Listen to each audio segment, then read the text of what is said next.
পেজারে বিস্ফোরণ, ওয়াকিটকিতে বিস্ফোরণ, এরপর রাজধানী বৈরুতে উচ্চপদস্থ কমান্ডারদের লক্ষ্য করে ভয়াবহ বিমান হামলা। এর রেশ কাটতে না কাটতেই সীমান্ত এলাকায় গত সোমবার স্মরণকালের সবচেয়ে ভয়াবহ বিমান হামলা।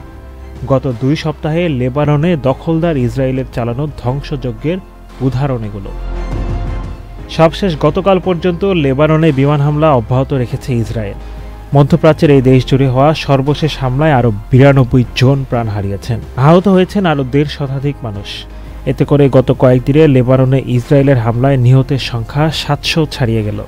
লেবাননের স্বাস্থ্য মন্ত্রণালয় বলছে, ইসরায়েলি হামলায় দক্ষিণাঞ্চলীয় বেশ কয়েকটি শহর ও গ্রামে 40 জন, পূর্বাঞ্চলীয় 2টি এলাকায় 48 জন নিহত হয়েছেন। এছাড়া ইসরায়েলের হামলায় এদিন মোট 153 জন আহত হয়েছেন। সব মিলিয়ে গত সোমবার থেকে ইসরায়েলের বিমান হামলা শুরু হওয়ার পর লেবাননে 700 জনেরও বেশি মানুষ মারা গেলেন। এদিকে ইসরায়েলের প্রধানমন্ত্রী বেঞ্জামিন নেতানিয়াহু হামলা চালিয়ে যাওয়ার ঘোষণা দিয়েছেন। হিজবুল্লাহর বিরুদ্ধে ইসরায়েলের হামলা পূর্ণ শক্তি দিয়ে চলতে থাকবে বলে হুঁশিয়ারি দিয়েছেন তিনি। নেতানিয়াহু বলছেন, যতক্ষণ না হিজবুল্লাহ সীমান্ত জুড়ে রকেট নিক্ষেপ বন্ধ না করবে ততক্ষণ হামলা চলবে।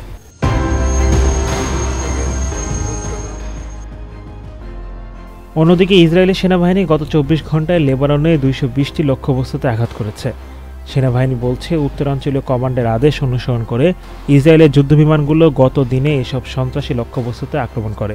হামলার এই লক্ষ্যবস্তুগুলোর মধ্যে সামরিক ভবন, ইসরায়েলের গোলাবর্ষণে ব্যবহৃত লাঞ্চার এবং দক্ষিণ লেবাননে হিজবুল্লাহর অস্ত্রের গুদামও রয়েছে।